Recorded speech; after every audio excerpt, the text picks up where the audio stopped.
ئەمڕۆ ئەگەر ئەتەوێت هەست بە ئاسوودەیی بکەی، ئەمڕۆ ئەگەر ئەتەوێت کێشەکانت چارەسەر بێت، ئەمڕۆ ئەگەر ئەتەوێت ناڕەحەتیەکانت نەمێنێت، ئەمڕۆ ئەگەر ئەتەوێت خەم و خەفەتت نەمێنێت، پێت ئەڵێم چارەسەری تۆ و ئەگەریش بە دوای چارەسەر دەگەڕێیت، پێت ئەڵێم چارەسەری تۆ لە وتنی ئەم زیکرەدایە.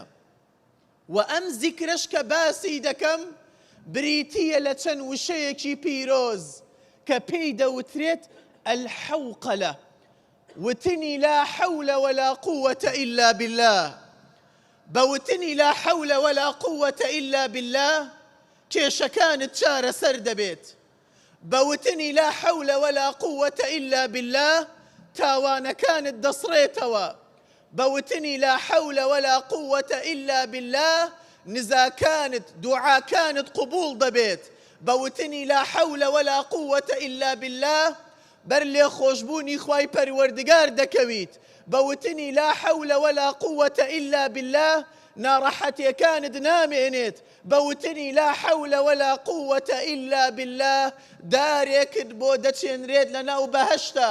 بوتنی لا حول ولا قوة إلا بالله خوای پەروەردگار لە شەیطان دەتپارێزێت. تاقیکەوە هەموو دەرگایەکت تاقی کردەوە، دەدەی دەرگای خوای پەروەردگار ماوە و تاقیکەوە ئەم زیکرە دەستی پێوە بگرە، ڕۆژانە بڵێ لا حول ولا قوة إلا بالله. والله دڵنیات ئەکەمەوە بزان چۆن خوای پەروەردگار فەڕەجی خۆی دەنێرێت. و هەر زیکرێکیش کە دووبارەی دەکەیتەوە ئەگەر واتاکەی نەزانیت، ئەگەر معناکەی نەزانیت، ئەوە بەڕاستی هیچ سوودێکی نییە. تۆ کە ڕۆژانە دەڵێی لا حول ولا قوة إلا بالله دەبێ معناکەی بزانی. معنای لا حول ولا قوة إلا بالله چییە؟